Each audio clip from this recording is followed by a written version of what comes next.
안녕하세요. 저는 수도권에서 사는 30대 여성입니다. 항상 여기 사연을 듣기만 했는데 저도 사연을 보내려니 무슨 말부터 시작해야 할지 모르겠네요. 사실 얼마 전에 정말 끔찍한 사건을 하나 겪었거든요.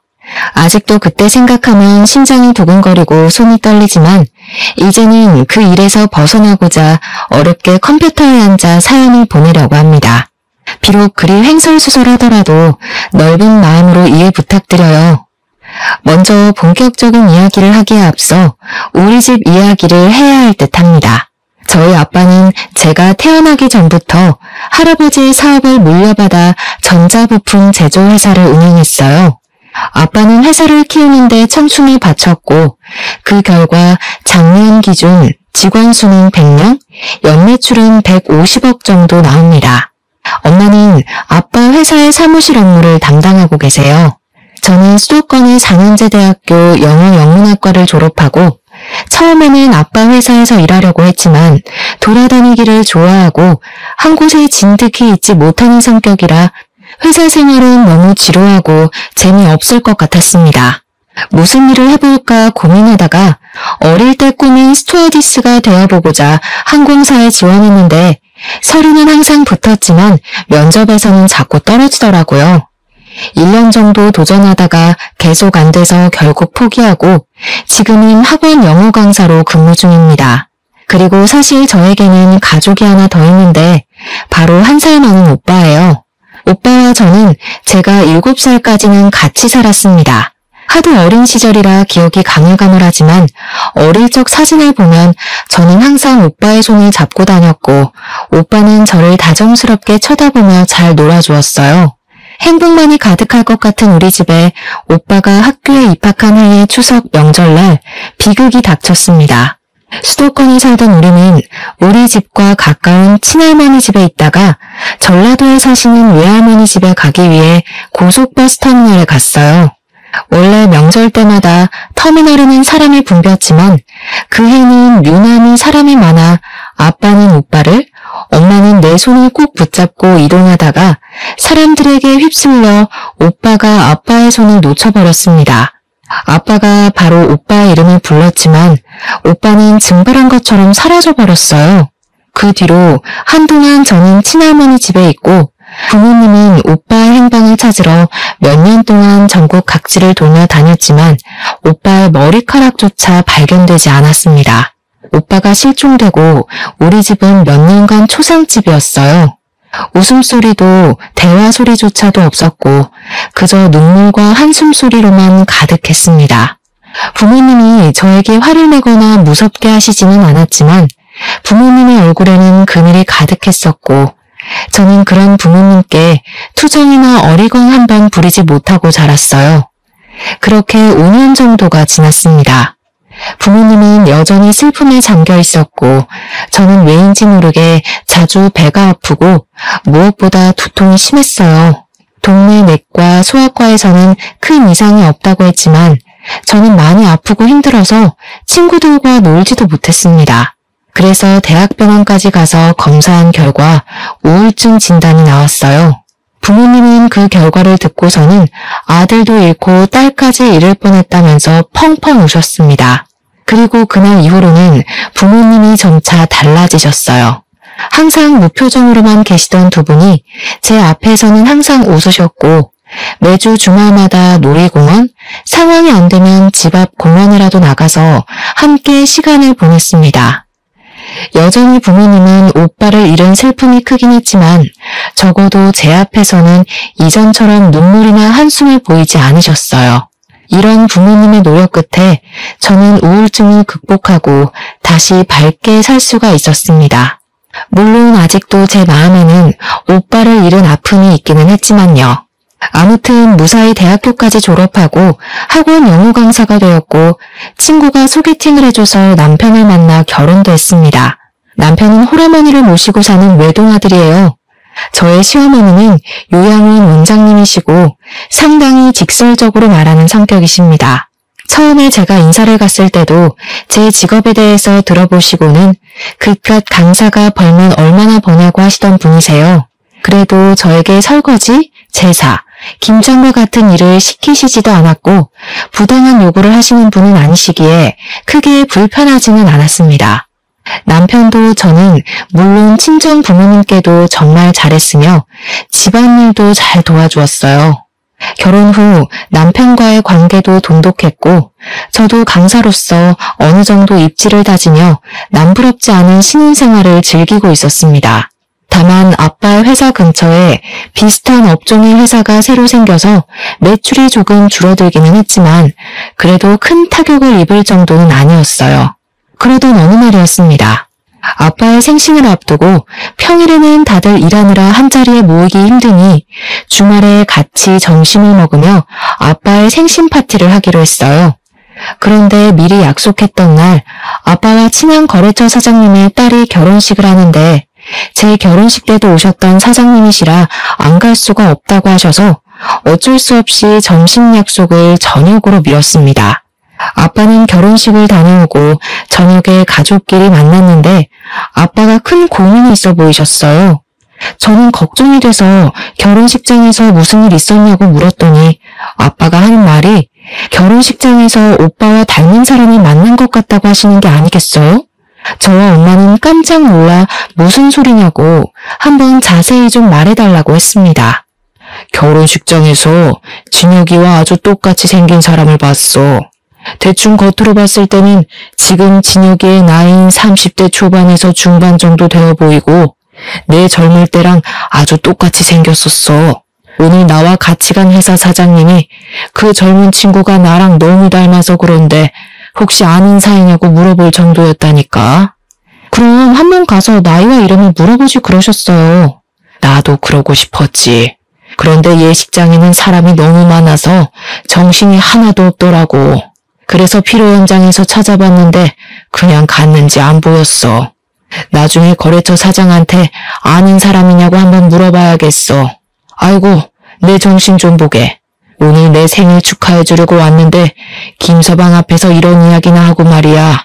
내가 미안하네. 아닙니다, 장인어른. 생신날 잃어버린 아들을 찾게 된다면 더할 나위 없이 좋은 최고의 선물이죠. 정말 그분이 우리 다은이의 친오빠였으면 좋겠어요. 그럼 저도 형님이 생기고 너무 좋을 것 같아요. 아빠는 남편의 말에 정말 그랬으면 좋겠다고 하며 이해해줘서 고맙다고 말씀하셨습니다. 그리고 아빠의 생신은 월요일이 되었어요. 저는 점심시간쯤에 아빠에게 생신 축하드린다고 전화를 드렸습니다. 그런데 아빠의 목소리가 떨리고 좋지 않았어요. 무슨 일이 있나 싶어 어디 편찮으시냐고 물었더니 아빠가 지금 너무 놀랄 일이 있어서 그런다고 하며 이따가 퇴근길에 밤늦게라도 잠시 집에 오라고 하셨습니다. 제 근무 시간이 오후 2시에서 밤 10시까지이고 정리하고 뭐하고 하면 밤 11시에나 퇴근할 수 있어요. 그래서 밤 11시에 집에 가도 괜찮냐고 했더니 상관없다고 하시며 오늘 꼭 잠깐만 집에 들러달라고 하시고는 전화를 끊으셨습니다. 아빠의 목소리를 들으니 무슨 안 좋은 일이 있나 싶어 걱정되어 엄마에게도 전화했는데 엄마는 전화를 받지 않았어요. 그날은 부모님 걱정에 어떻게 하루 강의를 마쳤는지 모르겠습니다. 어찌어찌 수업을 마치고 강의를 마치자마자 원장 선생님께 양해를 구하고 바로 집으로 달려갔어요. 집에 갔더니 부모님은 눈물을 흘리셨는지 눈이 벌겋고 팅팅 부어 있었고 그 모습을 본 저는 깜짝 놀랐습니다. 다은아, 놀라지 마. 진혁이를 찾은 것 같아. 너의 오빠 찾았다고. 아빠의 말에 저는 심장이 쿵 내려앉는 것 같았습니다. 너무 기쁘기도 하고 이게 도대체 무슨 상황인가 싶어 일단 차근차근 말해달라고 했어요. 아빠는 거래처 사장님 딸의 결혼식장에서 본 젊은 사람이 오빠라는 확신이 들었다고 합니다.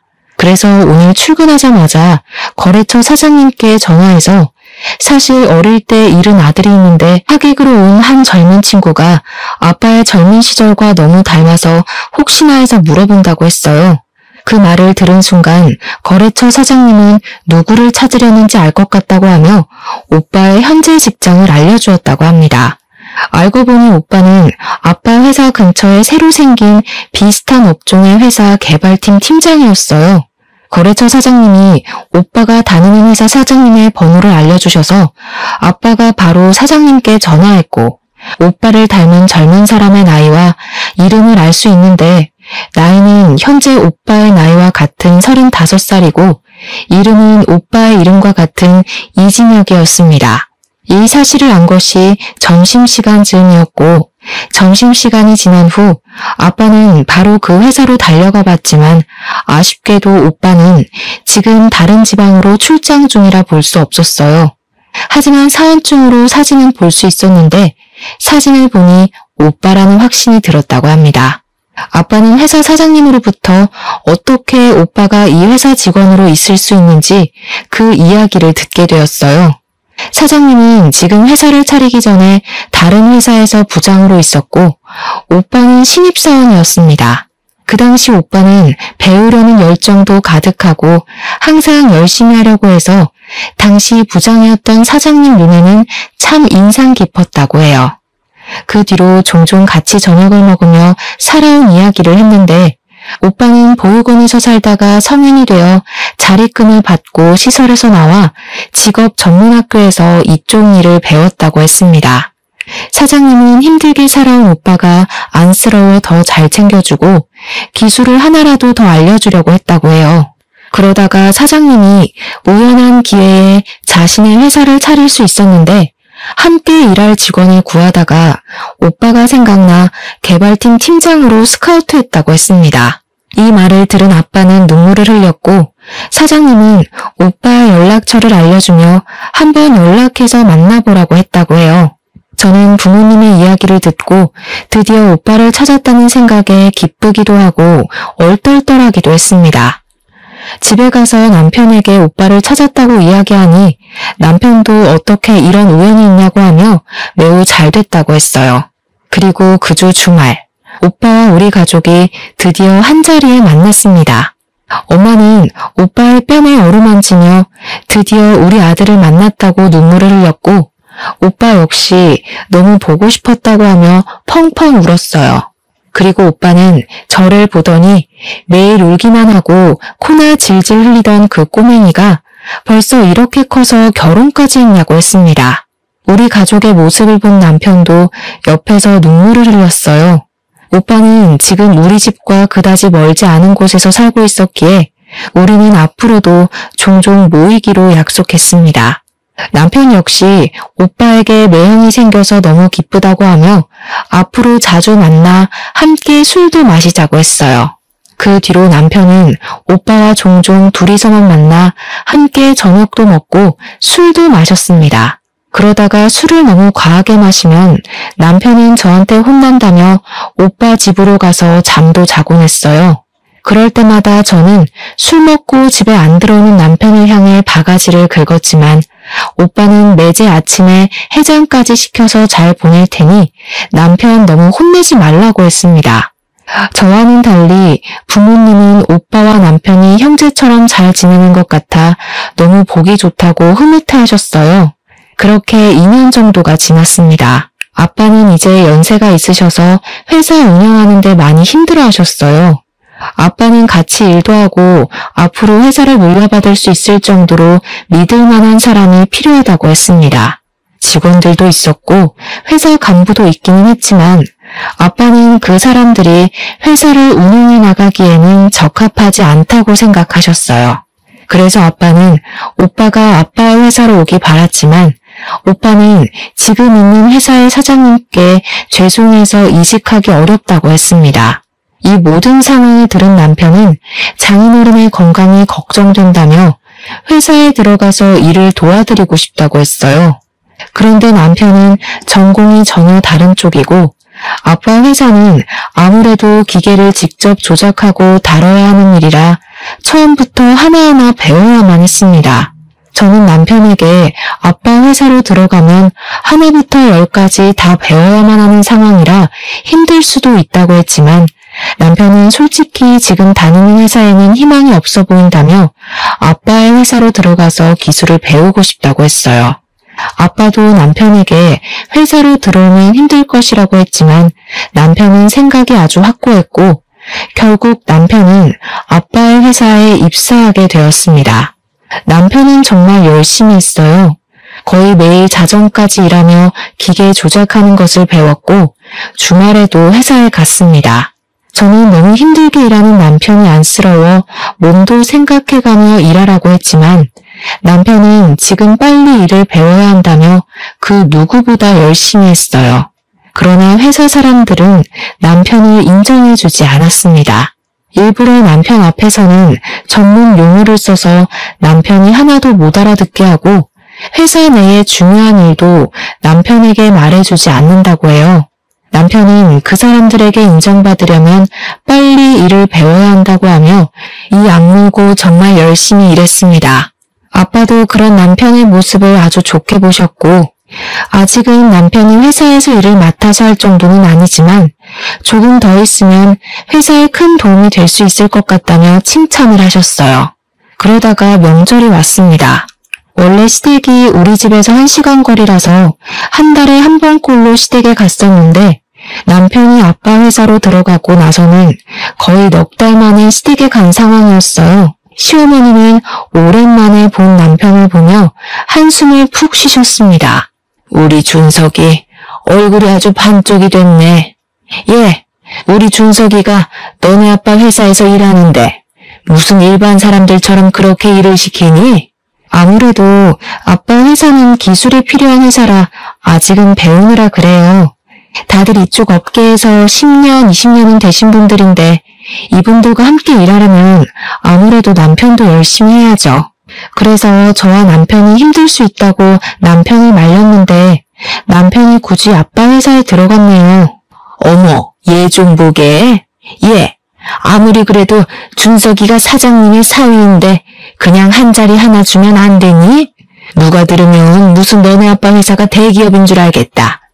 그래봤자 동네 구멍가게 수준인 가게인데 뭘 그리 따지고 드니? 그냥 빨리 딸인 네가 너네 아빠한테 우리 아들한테 부장이나 차장 같은 자리 하나 주라고 말해봐. 그래야 빨리 우리 아들도 사장도 하고 하지 않겠어? 너도 기왕이면 사장 와이프면 좋잖아. 우리 아들 그래도 수도권에 4년제 대학도 나오고 이전 회사에서 그래도 인정받으면서 살던 애인데 너무 고생해서 안쓰럽다. 어머니, 지금 어찌어찌 해서 남편이 관리직에 앉았다고 해도 기술에 대해서 전혀 모른다면 분명히 사람들에게 무시당할 거예요.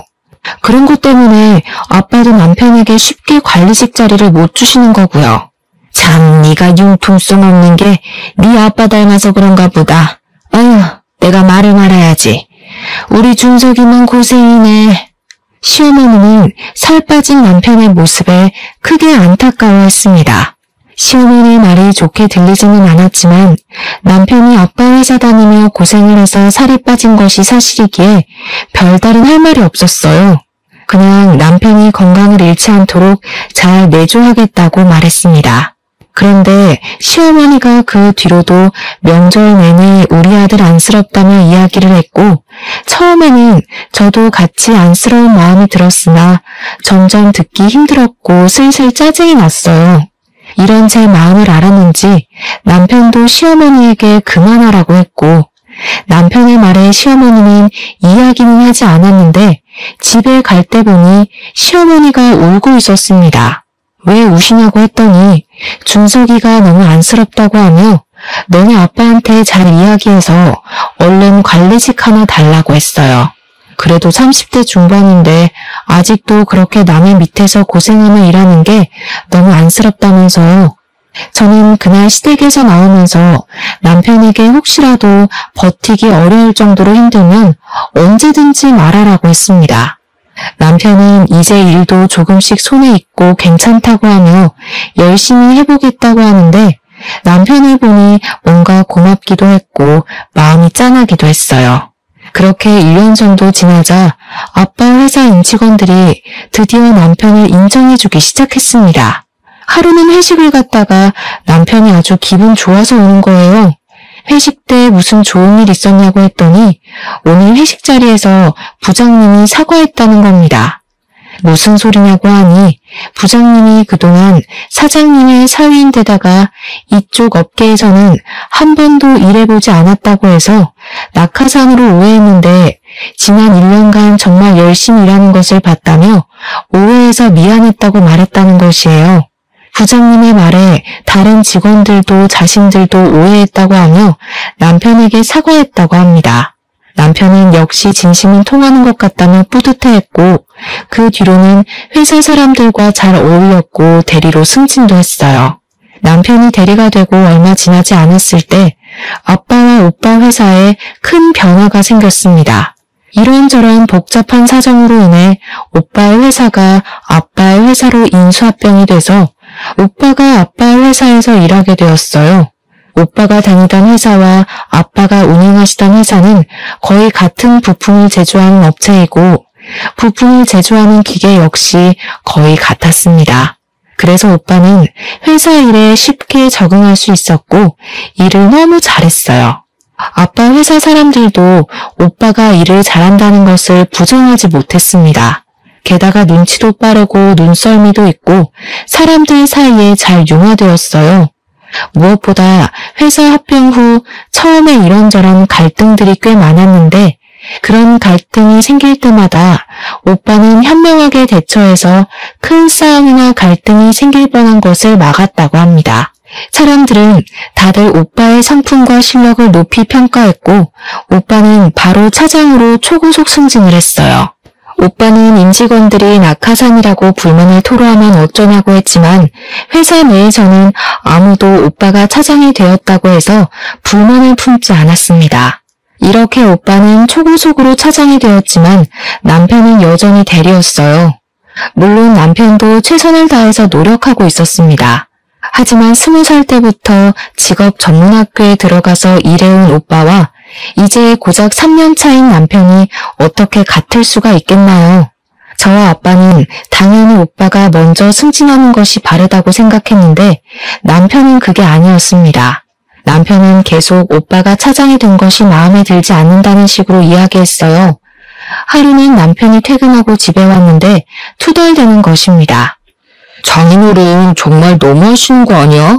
아무리 형님이 이쪽 업계에서 일했다고는 하지만 그래도 어떻게 차장까지 바로 승진시킬 수가 있어? 장인어른도 그러고 회사 사람들도 다들 형님한테 홀라당 홀려서는 보니까 기계 조작하는 것도 나랑 별반 다른 것도 없더구만.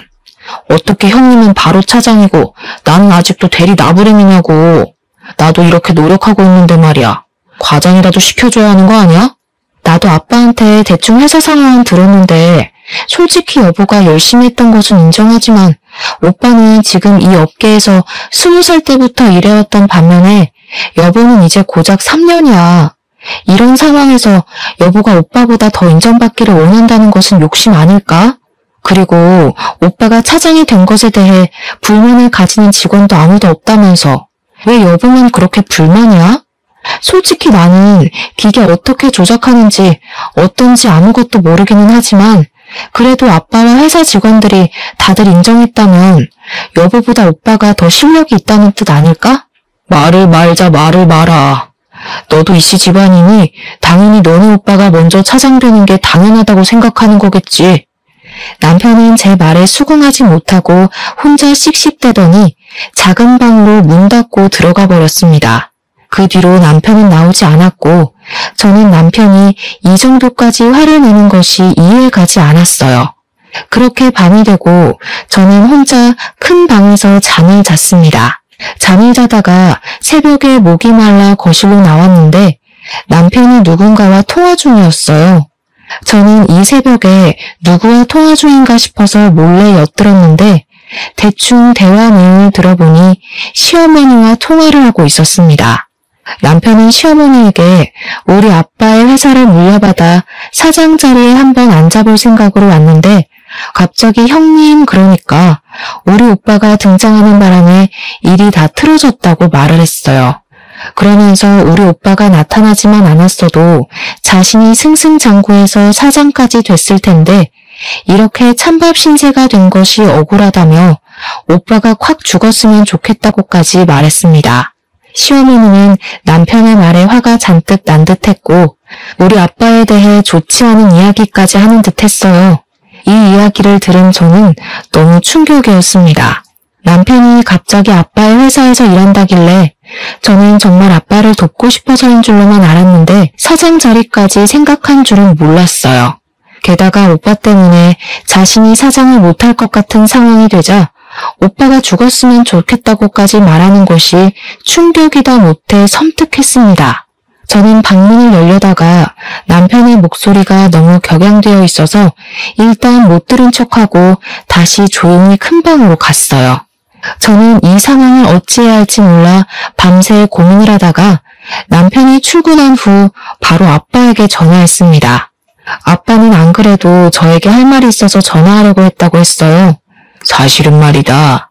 김서방이 요새 회사 내의 소문이 정말 안 좋아. 자신이 사장님의 사위라서 회사를 물려받을 것이라고 하며 회사 사람들에게 갑질하고 회사 사람들을 무시하고 다닌다더구나. 게다가 새로 들어온 사무실 여직원이 있으면 자신이 이 회사 사장이 될 것이라고 하며 따로 만나서 밥 먹고 술 먹고 하나 봐. 요새 김서방 집에는 일찍 들어오니? 아니요. 거의 매일 일해야 하느라고 늦게까지 일했어요. 여전히 밤 11시나 돼야 집에 와요.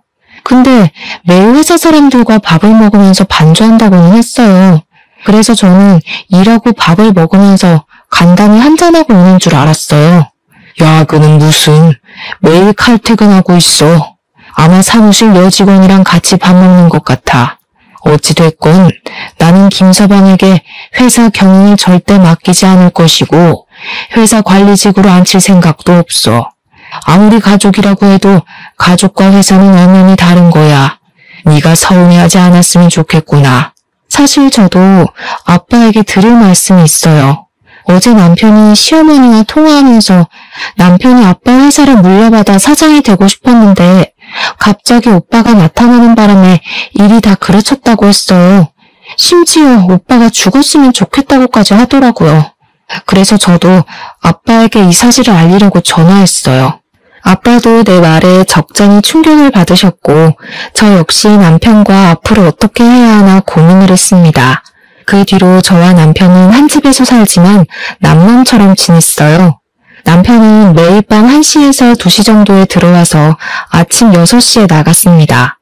남편과 대화를 해보려고 해도 집에 오면 바로 작은 방에 문을 닫고 들어가 버리고 저랑은 눈도 마주치지 않으려고 해서 대화조차 할 수가 없었어요.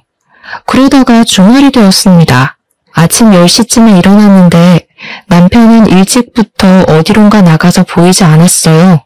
남편이 한 번씩 주말에 운동하러 나갔다가 오후 늦게 집에 들어왔었기에 당연히 남편이 운동하러 갔을 것으로 생각했습니다.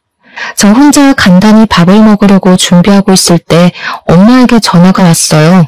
겉절이랑 남편이 좋아하던 갈비찜도 하고 밑반찬 몇 개 했다고 하시며 아빠와 함께 집에 잠깐 들려도 되겠냐고 하셨습니다.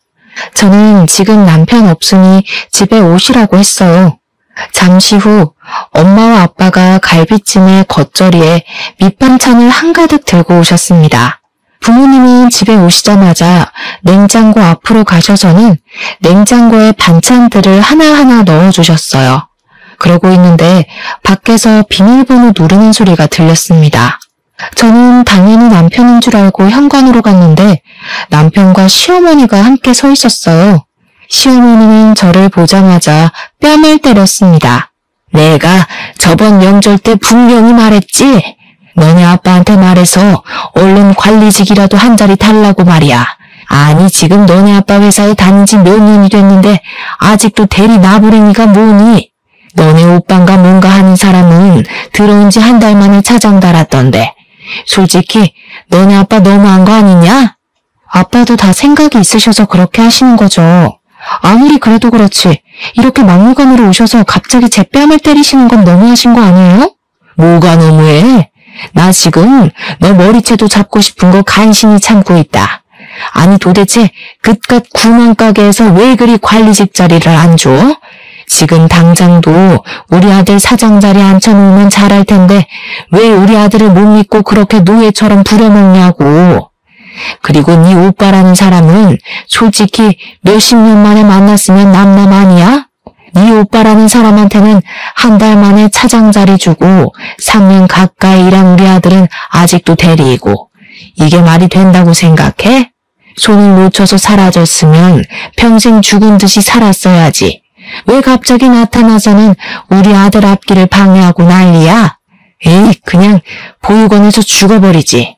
시어머니는 우리 아들이 아직도 대리인 게 말이 되냐며 이거는 명백한 차별이라고 소리를 고래고래 질렀습니다. 부엌에서 음식을 정리하고 있던 부모님은 시끄러운 소리에 현관으로 오셨고 시어머니의 말에 화가 많이 나 보이셨어요. 사돈, 지금 이게 무슨 말씀입니까? 터진 입이라고 그딴 말 짓거려도 되는 겁니까? 어떻게 말을 그따위로 할 수가 있어요? 아이고, 두 분 다 여기 계셨네요. 마침 잘 됐네요. 우리 어디 한번 솔직히 까놓고 하나하나 따져봅시다. 아니 도대체 준석이가 뭐가 그리 부족합니까? 네? 3년 동안 그렇게 그쪽 회사에서 죽어라 이랬는데 사장 자리는 못 내줄 망정 아직도 대리냐고요.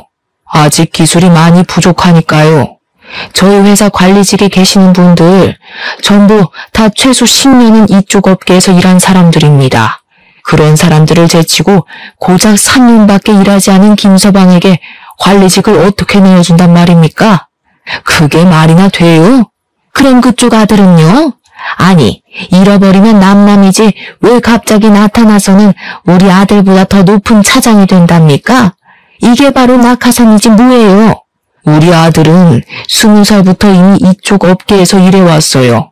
우리 회사에서 일하지는 않았지만 이미 동종업계에서 인정받고 있었다고요. 그래서 회사 사람들의 인정을 받고 차장 자리까지 갈 수 있었던 거예요. 그리고 저도, 다은이도 당신 아들이 우리 회사에서 일하길 바란 적 없습니다. 김서방이 우리 회사에서 일한다고 했을 때 둘 다 말렸어요. 그래도 굳이 우리 회사에 들어와서 일하겠다고 고집 부린 건 김서방입니다. 저는 한 번도 김서방에게 우리 회사 사장 자리 내준다는 말을 한 적 없고 조금만 잘하면 관리직 주겠다는 말도 한 적이 없습니다. 그런데 갑자기 오셔서 이런 식으로 화내고 우리 딸 뺨을 때리고 협박까지 하시는 건 정말 너무 어이없고 황당하네요. 아무리 그래도 사람이 염치가 있고 융통성이 있어야지. 아니 어떻게 자기 사위가 자기 회사에 들어왔는데 잘했다고 빨리 관리직은 못 내줄 망정. 어떻게 3년 동안 그렇게 노예처럼 부려먹을 수가 있어? 이렇게 앞뒤가 꽉 막혀서야. 듣자 하니까 너무하시네요. 그럼 뭐 낙하산이라고 소문내면서 아무것도 모르는 사람을 사원에서 차장으로 초고속 승진이라도 시켜야 한다는 말입니까? 우리 아들이 뭘 몰라요, 뭘? 우리 아들 그래도 수도권 4년제 대학 나온 인재야. 인재라고. 진짜 이 집구석은 말이 안 통하네. 준석아, 가자. 너 일단 집구석이랑 이제 연 끊고 이혼해. 너도 이제 이 집구석 싫지? 네. 저도 사위한테 사장 자리 하나 안 내주는 장인어른의 사위 노릇 할 생각 없네요. 엄마 말씀대로 우리 이혼하겠습니다. 잘 됐네. 나도 너의 새까만 속내 알고 어떻게 해야 하나 고민했었는데 우리 갈라서자. 이혼하자고. 이혼하자는 내 말에 남편은 시어머니를 모시고 집에서 나갔습니다. 저와 부모님은 한참 동안 우리는 말을 잇지 못하다가 어렵게 엄마가 진짜 이혼해도 괜찮겠냐고 물었어요. 저는 엄마에게 지금 아이도 없고 검은 속내가 가득한 사람인데 어떻게 같이 살겠냐고 했습니다. 부모님은 알겠다고 하시며 일단 내일은 주말이고 하니 부모님 집에서 같이 있자고 했어요. 저는 부모님이 챙겨주신 반찬들을 다시 챙기고 제 짐들을 챙겨서 친정으로 갔습니다. 친정에서 같이 저녁을 먹고 밤 11시쯤에 잠을 자려는데 엄마의 핸드폰이 울렸어요. 보니까 전화를 건 사람이 오빠였는데 엄마는 이내 표정이 아주 심각해지셨습니다. 왜 그러시냐고 물어보니 다세대 주택 1층인 오빠의 집에 불이 났다는 것이에요.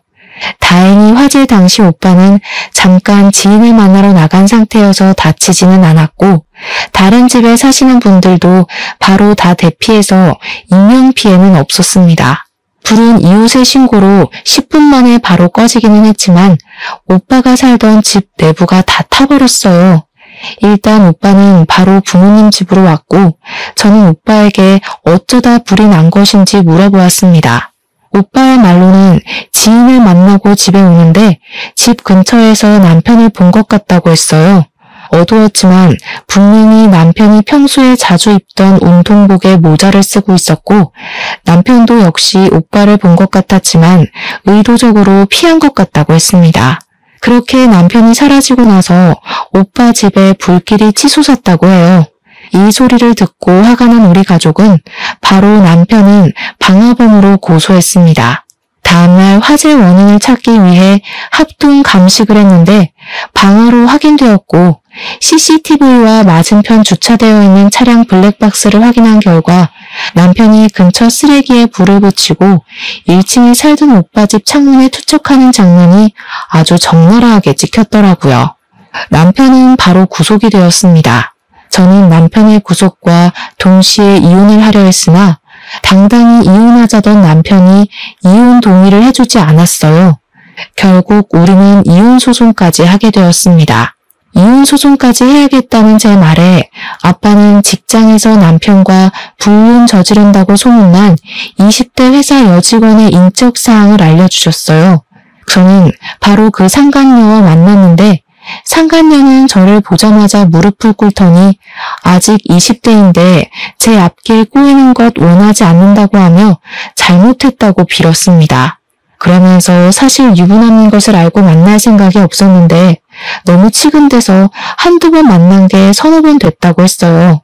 만나면서도 이게 아니란 것은 알았는데 사장님의 사위라고도 하고 또 이혼할 것이라고도 하니 정말 그런 줄로만 알았다고 했습니다. 그러면서 원하시면 부모님이 계시는 지방에 내려가서 조용히 살 테니 제발 한 번만 용서해달라고 했어요. 저는 정말 상간녀 소송까지 할 마음으로 왔는데 상간녀의 이야기를 들어보니 상간녀도 그놈한테 속았다는 생각이 들었습니다. 그래서 상간녀 소송은 하지 않는 대신 남편이 불륜 피웠다는 모든 사실을 자백받고 증거까지 다 받았어요. 그리고 저는 이 모든 것들을 다 증거자료로 제출해서 이혼 소송을 진행했습니다. 그냥 깔끔하게 이혼을 하면 될 일을 위자료까지 물어주게 생기자 시어머니가 저에게 전화했어요. 제가 전화를 받지 않자 시어머니는 계속 저에게 전화했고 그래도 끝까지 제가 받지 않자 친정집까지 찾아왔습니다. 저와 엄마는 집 안으로 들일 생각이 없었지만 잠깐 열린 틈을 타서 무작정 시어머니가 집 안으로 들어왔어요. 내가 우리 준석이가 너무 고생하는 것 같아서 나도 모르게 욱해서 그때 이혼하라고 했었어. 하지만 내 진심은 아니었다. 정말이야. 우리 준석이가 방화를 저지른 것은 잘못이지만 이혼만큼은 안 하면 안 되겠니? 이제 나도 준석이도 자리 욕심 안 부리고 조용히 살게. 그러니까 네가 너네 아빠 아니지. 바깥 사돈 좀 잘 설득해서 이혼하지 말고 죗값 받고 나오면 다시 그 회사에서 일하게 해주면 안 될까? 어머니가 먼저 이혼하라고 해놓고서는 지금 그게 무슨 소리세요? 그리고 어릴 때 잃어버리고 몇십 년 만에 찾은 우리 오빠한테 죽었으면 좋겠다느니 그런 막말을 하셔놓고 어떻게 용서를 바라시나요? 남편이 아빠 회사 여직원과 불륜까지 저질렀다는 거 알고 계시죠? 그런데도 제가 이 모든 것을 다 용서하고 옥바라지까지 해가며 같이 살라고요?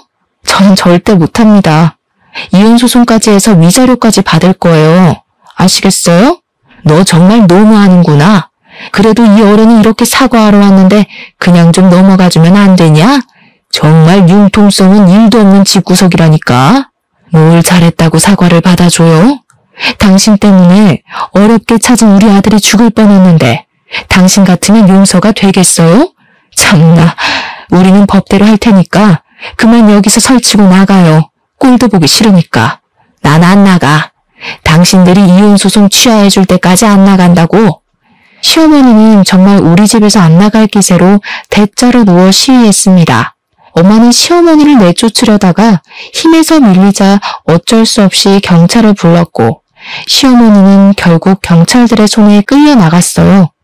저와 엄마는 이렇게나 끝까지 막말하고 뻔뻔한 시어머니를 가만히 둘 수가 없었습니다. 생각해보니까 옛날에 시어머니 요양원에 몇 번 갔다가 얼핏 봤는데 주방 직원분들이 위생모나 앞치마를 착용 안 하고 주방 상태도 엉망이었던 것이 생각났어요. 그래서 식품위생법 위반으로 시어머니의 요양원을 신고해버렸고 그 결과 영업정지 2개월 처분을 받았습니다. 안전모 앞치마 미착용은 당연하고 썩은 과일들을 값싸게 떼어와서 면역력이 취약한 노인들에게 급식으로 먹였던 것이 다 탄로났어요. 영업정지 처분을 받은 시어머니는 바로 저에게 전화해서 쌍욕을 했고 저는 시어머니의 찰진 욕소리를 그대로 녹음해서 시어머니의 지역신문에 투고했습니다.